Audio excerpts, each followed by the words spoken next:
L'esclavagisme existe depuis des siècles en territoire mauritanien.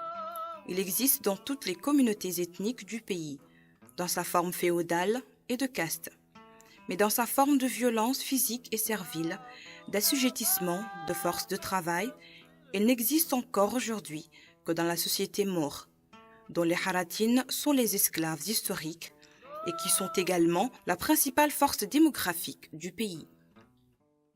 Beaucoup d'entre elles ont connu les viols. Il y en a eu 1273 recensés en 2014 dans la Mauritanie. 80% des cas violés étaient des femmes haratines. Le taux de divorce le plus élevé se retrouvait également dans cette communauté. Khayri fait partie de cette communauté qui subit de plein fouet la discrimination sociale et les séquelles de l'esclavage. Sa condition de femme la condamne doublement. L'abandon par les maris, les violences domestiques, l'esclavage, l'objectification et la double discrimination sont monnaie courante pour les femmes de cette communauté. وفاطا فنقرأ بعد جتوكي قال لها يا قرف وأمي ما عقلت عليها ما تعني ما عقلت عليها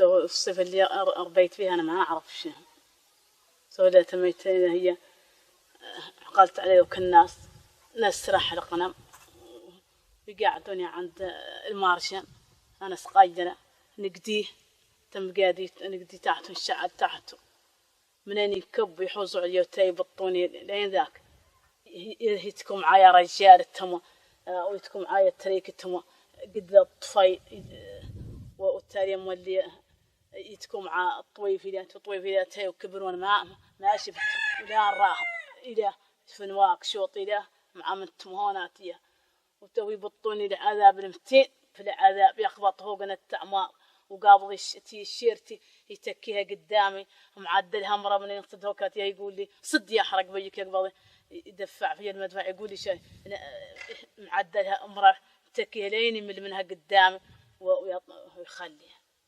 ويسوون يقول لي هذا للشاش ترى الشيش كونهم من الصدان هوكاتيها يقبضوا ويتكلم لي بكلام صار يقول لي احرق بي يقول لي اللي كون التركه شنو تونا قبض انا نقولوا له أنا الباس ما كنت نلبس ولا كنت نعرف قاعد باس الملاحف ولا شيء كنت تلبس أنا كنت هاي التركة كاملة خرقتها لا قفيطينات وحويلي عقدوا علي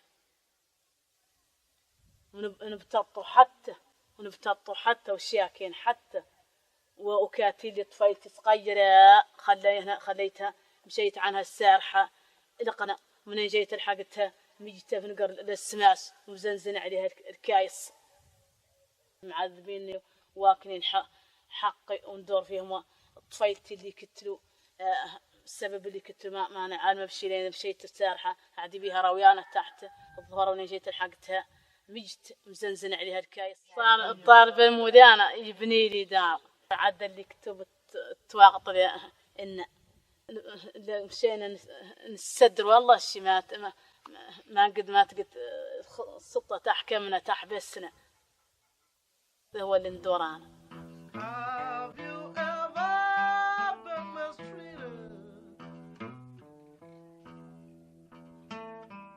Une volonté proactive qui se révèle également dans le domaine de la revendication civile. Comme l'ancienne esclave Aïchana, la première à avoir été libérée par SOS Esclaves et qui s'est engagée aujourd'hui aux côtés de SOS Esclaves. La résilience accrue de ces femmes permet de garder intactes les chances d'éduquer à l'école leurs enfants.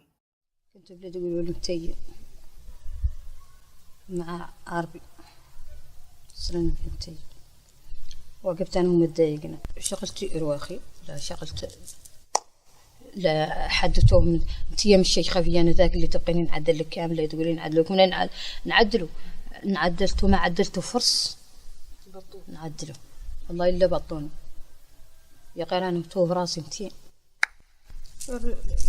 يخطأ وينسخك ويوضعك ويقبحك ويوصل من الكلام السوي ما يظل قاعد جاي حتى قاعد يقول لي هون هو كان قاعد ما يجاب اخبار يقول لي هون ضرك اللي انا هم بين حرب البسء ما قطش برتون ما وكعلونا عليه شو قطش برتون شوفي والله الا دقيت والله اللي عدلت العيش، والله اللي بليت، والله اللي حكمت أولادهم، والله اللي رضعتهم.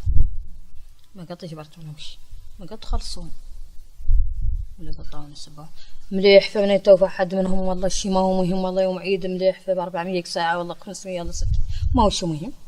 ما قد جبرتونهم للحق، قد جبرتونهمش اللي انصبحوا قاعد يكرهوني ويتضايقوا معي. من يتمشكلنا هون عاد ما بيتخلي المرأة ما بيتخلي بتركتي أنا يدخل علي عندهم. قالت عنه ما هو ما سقولوا عنه سوف يجعلنا وبتخليه يدخل. قلت لها أنا عنه برا اللي يدخل. تميتين جابوا لي واحد من القرد ولبستهم راقطة. قال يعني دارني كم صار قلت لكم صار دارني له. قبلتها قالوا لي أرواقي حد يرسل لكم صار لا يقيسوا. الساعة أنا ما نعرف استبه. مشيت وقعدت يكسى عندي تريكة توام خليت تريكة وركبت معاه هو وولد الناس. تميت ماشي واخذني من واكشوط زانين بي يلين دون بتلين لين بلاد يقولوا الواد الناقة دون ويله لين وين واكشوط وقفوهم وتلاحقت بيهم المرأة مريم بنت محمد. تلاحقت بيهم رافدة أولادي الاثنين توام دخلتهم تحت المقاعد. هرقتهم من واكشوط دخلتهم تحت المقاعد. ما معاهم بيبرو لا معاهم لبن لا معاهم بوش من فيها ما معاهم شيء يسووشهم. لحقوهم فمات يا وقلعوهم بعيني شفتهم من أين نطروا من تحت المقاعد وتحولونا فيك الوقت اللي فيه يقوم بوليس بوي ينحولونا فيه. قيمت ركبت أنا ومشي بيولدهم هم يقوموا بوليس لهنا صار البلد يقولوا لي تجي نبلغ لك يا صلاه.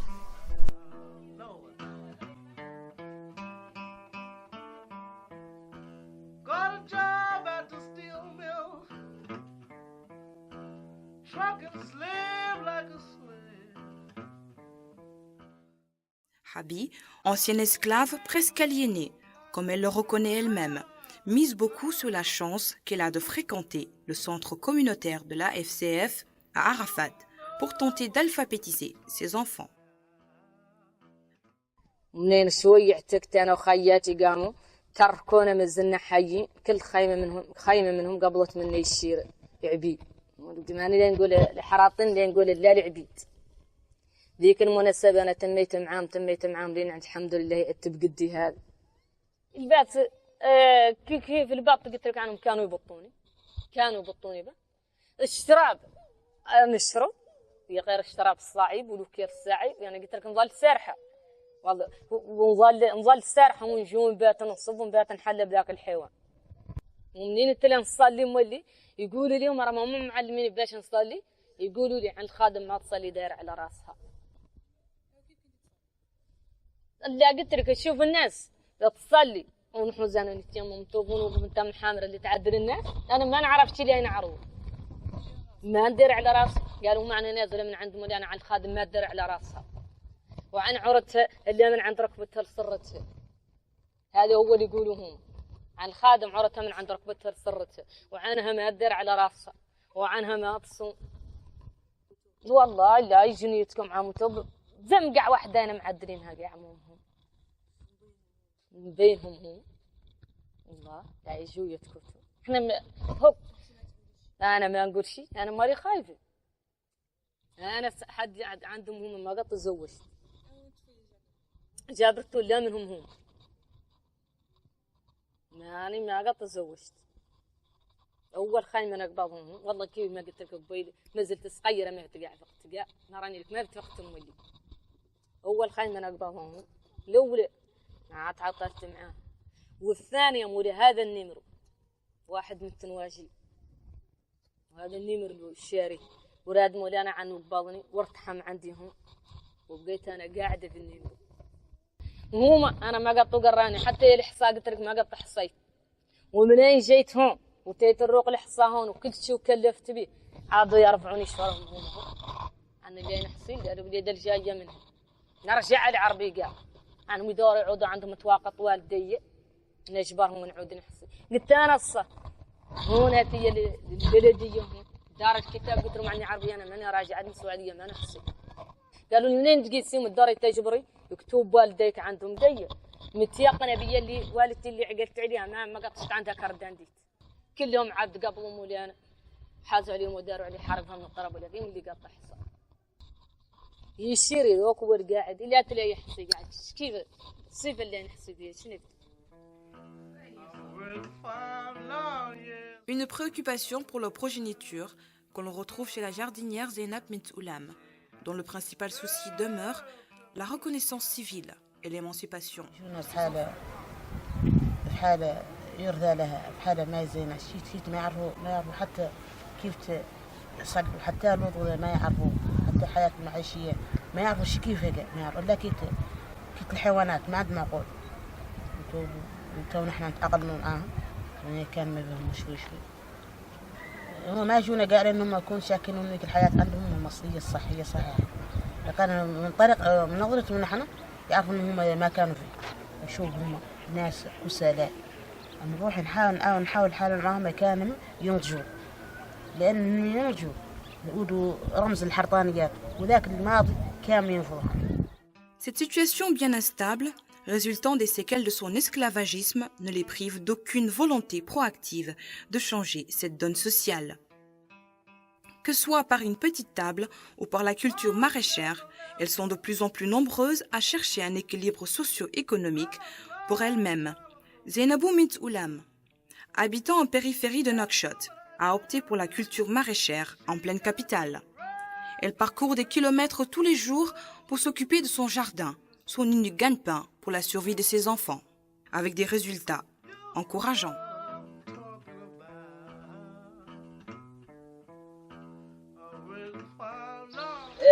هو الله يرحمه حتى انا اذا ما هو معاقب علي دخلت التوبه دخلت كنت اتعلم روحي اذا مره يصلح مره يغسل ونقول تعليمات ونعدل تجارب اسم الاشجار خلاص كان هذه قدته تقريبا تعدل تندار بذور والله تندار عود الحاله اللي هو عرفت فتحت في عمري جاءهم بعدين تودير فكره عندهم فروسهم في اي وقت من الاوقات هم روحهم عاد يعرفوا الاليانه اي وقت واحد ما يقرا يجيهم وطبقوا ونشوفوا يشتغل معايا بنفس العمل نعدل انا نكلفهم شيء من الامور يقوموا بهم هما نقول لهم خلصوا عدلوا اذا كانوا نجح في ايديكم غالبا يعدلوهم الحمد لله ونجح في ايديهم وعاد نقول انا ماني هو تبرد اخلاقي انا قد نقعد بيدي وراي الناس وقت واحده منهم ما تقرا تجيهم انا ما اقدر لي بيدي وراي رجاش نفس العمل كمان بيقوموا به خرجوا السوا طرحت سوا طرحيها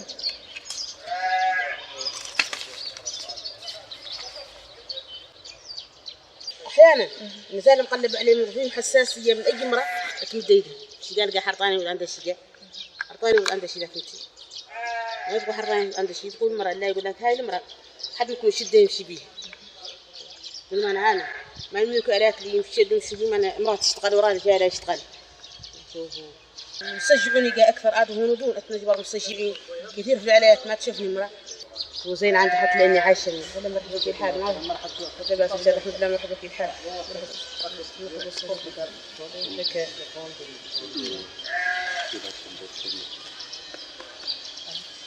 هاو كم عندك انا اللي وصلت معاهم إذا واحد اللي عندك تعيشي بيه راسك وعيشي بيه ولادك لا هي العايشه انا فيها وعايشه فيها عيالي والناس كامل جايتني تستفاد مني لا مشي مرقت مشرده ما شاء الله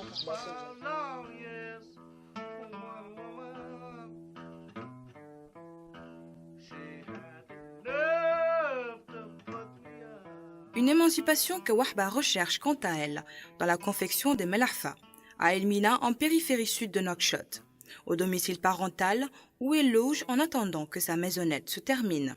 Elle évoque l'évolution de sa situation. يقصقص المساكين من عند بليد البليد هذا بعد كاع هو اول عنايه بعد كاع بالمساكين مش عرفهم بينا حنا مبركين بالكذب هما اللي وانا ما خيبت لهم والله نسلفوا لي خلصت لهم وقياتهم بصيفتهم ما يسالوا بيا 5 وقيات وعقبوا 50 صار لي سلفوا لي اذن بيوه في الخم انتاج الحمد لله رايهم اللي انتاج سلفوا مع رايهم اللي قاعدين بيه وبقيت سلين خلصت ديك ال 50 سلفونا هما اللي 100 اخرى 100 هما اللي رايح شو اذن نعدلوا بها هذا اللي خلصت هما اللي 100 وهم جزاهم الله خيرا قالوا لانهم ما عندنا كاع كنا راس مال وطالبينهم يزيدونا في راس المال هما اللي كنا نزادوا انتاج ونردوا لهم شفتي سلفهم هم عندنا كنا بيت واحد من السن لا هو اللي عندنا لا عندنا باش زايدين وبينا اللي احنا ما عندنا راس مال انتم كيما قلت لك نخيطوا اللي للحي اللي يعطوك شوي ما هو شيء ما تقدري تعيشي توكلي منه تشربي وتبني منه ذاك السلف اللي عندهم ويسلفون عندنا راس مال عندنا نخيطوهم اولا سابق نمتان وخيطوا قاعد احنا اللي عروسنا ما خلصوا حد ونسبقوا وقدر بحرب احنا منها نشروا منها 50 من برك ونشروا منها 100 من برك ونشروا منها زقيبه واحده من سيمون ونشروا منها زقيبتين لين شوي الحمد لله عدلنا ذول البيوت الاثنين دائما بحفاظتهم هم والله شاشرتنا هاو صغيرين كيف هذا كيف واحد ما هو هون قد قروهم هون بشهرتين شهر خلصوا 2000 وقية خلصوا لا من هاو الملاح لوك الاخرين صغار لا مدرسه لا المدارس النظاميه ما يخلصوش الا مدارس الدوله. Président de l'ONG SOS Esclaves, Boubacar Ould Messoud dénonce la violence de la situation de cette frange de la société. Cette structure civile a 30 ans de lutte pour les droits de cette communauté marginalisée. Une lutte qui a porté des fruits sur le plan légal avec la criminalisation notamment de l'esclavagisme en 2007. Oui, les femmes, je le dis souvent, sont les principales victimes de l'esclavage traditionnel que nous vivons. Elles sont les productrices d'esclaves, parce qu'une femme esclave, sa descendance est automatiquement esclave, sauf si le maître, dans sa magnanimité, décide d'en affranchir certains. Toujours est-il que dans la lutte que nous menons contre l'esclavage, nous avons constaté que la femme est beaucoup plus attachée à la famille. Cette femme-là, souvent, au bout de quelques mois, est taraudée par le remords d'avoir laissé derrière elle ses enfants, par exemple, d'avoir laissé sa mère, d'avoir laissé ses tantes. Et ces enfants sont souvent partagés entre les familles des maîtres comme domestiques. Et elle cherche à être aidée pour récupérer ses enfants. Sinon, elle est obligée de revenir chez ses maîtres, se repentir et accepter les conditions dans lesquelles elle vivait. Ce qui n'est pas la démarche des hommes, des garçons.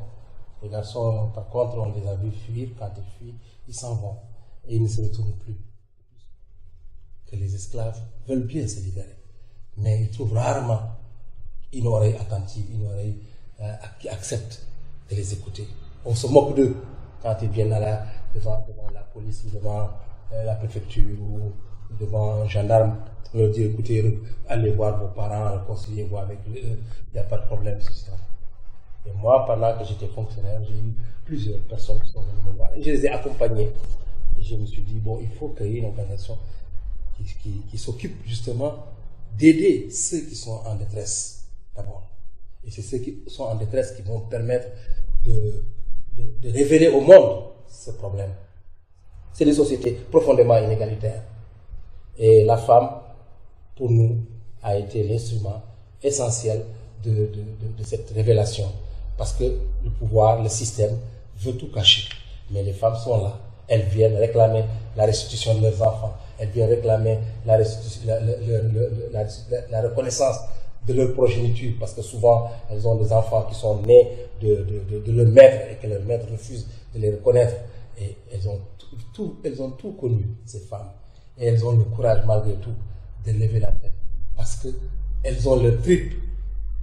Et elles ont l'amour de leurs enfants qui fait qu'elles ne peuvent pas oublier.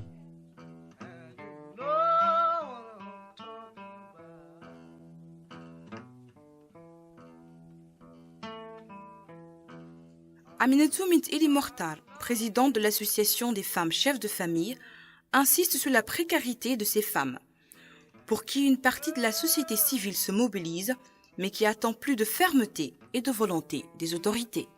Cette situation bien instable, résultant des séquelles de son esclavagisme, ne les prive d'aucune volonté proactive de changer cette donne sociale. Donc la femme Haratin vit un calvaire. C'est le calvaire de l'ignorance, le calvaire de la pauvreté et le calvaire du manque d'accès aux ressources nationales. alors que les femmes aujourd'hui, en particulier les femmes haratines, constituent un pourcentage très élevé parmi les populations les plus pauvres. Bien sûr, si on parle de pauvreté, les femmes haratines sont synonymes de cette pauvreté. Si on parle de l'ignorance, les femmes haratines le sont aussi. Si on parle du manque d'accès à la santé ou aux services sociaux de base, c'est les femmes haratines.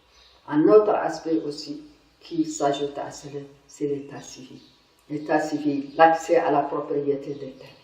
Donc les haratines en général n'ont pas l'accès à la propriété des terres, mais particulièrement les femmes.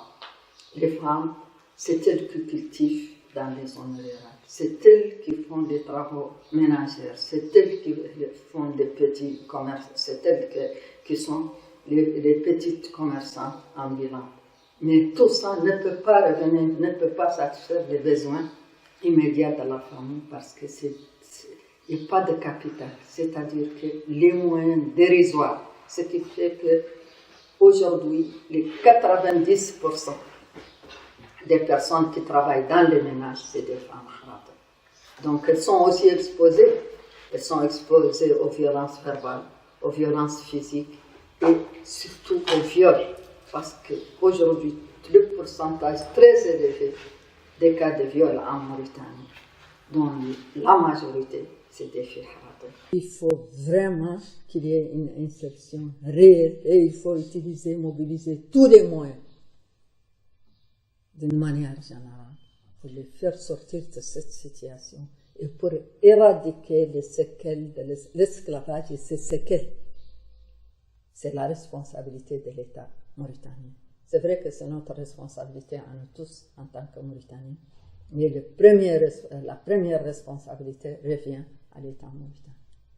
Donc ça c'est un aspect. Le deuxième aspect que je voulais aborder, il y a eu pas mal de mécanismes, soit rendant l'esclavage un crime contre l'humanité, comme le décret, soit incriminant les pratiques esclavagistes, une chambre, une agence, une feuilleterie. Mais moi j'estime que ça ne suffit pas. Il faut une stratégie de mise en œuvre de tous ces lois, de tous ces mécanismes. S'il n'y a pas une stratégie de mise en œuvre, une stratégie de communication et une application ferme de la loi, on n'avancera d'aucun iota dans cette vie. Des conditions sociales extrêmement difficiles, dues notamment à des discriminations liées à la peau, l'origine et le genre. Un contexte cependant qui ne crée pas exclusivement des victimes. Parmi ces femmes haratines, de plus en plus comme Aïchana, comme Habi, Al Khairi, Wahba ou Zainab, s'affranchissent de ce statut victimaire par leur engagement ou leur travail et se projettent avec optimisme vers le futur. النضال كاع أنا ما نوفى منه، ما حد يحيه ما نوفى منه، ومن اللي يسمع لي من أولادي ومن بناتي تم ناضل، وقضية العبودية خاصة سمعت ما نوفى كاع منه، لما يبقى حد ما كل شي طاهر وكل قال لي نوفى منه ما نوفى منه، ما زلت حية ما نوفى من قضية العبودية. بيلي أنا ما مهم عندي إلا تحررت أنا وقعدت أولادي، أنا ذوق الناس حريتهم من حريتي أنا من دون ما ينافع ولا مهمة ولا حد فيه. بيا اللي نقدر عارف نتحرر ونقعد ودي الخيمة اللي حدايا فيها وحدين متعذبين ليش نفايتو ودوك فيهم وحدين متعذبين بهم قضية العبودية ليش نفايتو يقول نختار أنا نتحرر ويتحرر ذاك ويتحرر ذاك ويتحرر ذاك وهذا لا يتحرر ملي لا إله وحال في قضية العبودية. سمعتي هي قضية العبودية هون نورا على علم موريتا قال أنا ما يخارج ولا من ولا عليه هي ما حد هي موجود معرفهم بيلي أنا عشتها ندور نقول عن خارجة بيلي أنا عشتها أنا من بداية نفسي عشت العبودية ونعرفها لا يعلمها لي حد يصون ولا يقولها لي شوف